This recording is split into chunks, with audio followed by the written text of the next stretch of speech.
મિત્રો, આ તમારી વાત છે ખૂબ કહેવાય કે સરહદી બનાસકાંઠા જિલ્લો છે અને રાજસ્થાન અને પાકિસ્તાનને અડીને આવેલો જિલ્લો છે.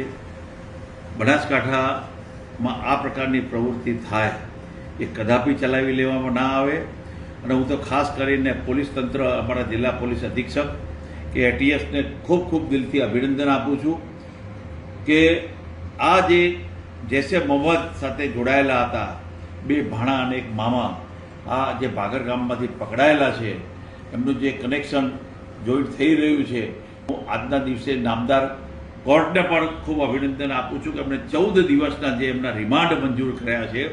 તો એ આ રિમાન્ડ જે 14 દિવસના મંજૂર થયા છે, તો એટીએસના અધિકારીઓ ઉપર મને સંપૂર્ણ વિશ્વાસ છે, પોલીસ તંત્ર ઉપર સંપૂર્ણ વિશ્વાસ છે કે 14 દિવસની અંદર કાંઈ ને કાંઈ એવું જરૂરથી બહાર આવશે કે આ જે પ્રકારના હિન્દુ નેતાઓને ટાર્ગેટ કરી રહ્યા હતા, દેશની સુરક્ષાને ટાર્ગેટ કરી રહ્યા હતા, દેશના નેતાઓને કે ગુજરાતના હિન્દુ નેતાઓને ટાર્ગેટ કરી રહ્યા હતા, મિત્રો આ પ્રકારની ક્યારે પ્રવૃત્તિ કરવાવાળાને ચલાવી લેવામાં ના આવે. અને હું તો આ આલિયા માલિયા જમાલિયાઓને સંદેશો સ્પષ્ટ કડક શબ્દોમાં આપવા માંગુ છું કે આ ગુજરાતમાં ભૂપેન્દ્રભાઈ પટેલ અને હર્ષભાઈ સંઘવીની સરકાર છે. જો કાયદામાં રહેશો તો ફાયદામાં રહેશો, અને જો કાયદો તોડ્યો તો તમે તૂટ્યા સમજી લેજો.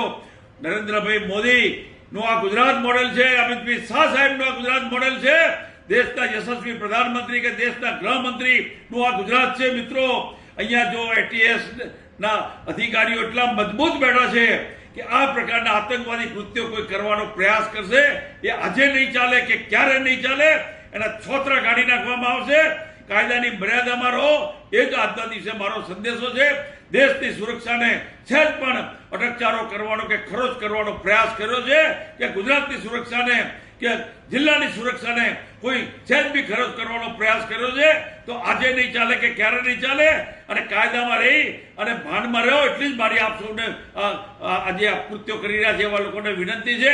અને પોલીસ તંત્રને અને ગુજરાત સરકારને, એટીએસ વિભાગને ખૂબ ખૂબ દિલથી આજના દિવસે અભિનંદન આપું છું કે એટીએસના માધ્યમથી જે અત્યારે બે ભાણા અને એક મામાને જે પકડી અને 14 દિવસના નામદાર કોર્ટે જે રિમાન્ડ આપ્યા છે, એ રિમાન્ડના અનુલક્ષીને હું એટલું જ જરૂરથી કહીશ કે અધિકારીઓ પૂરેપૂરી ઝીણવટભરી તપાસ કરી રહ્યા છે.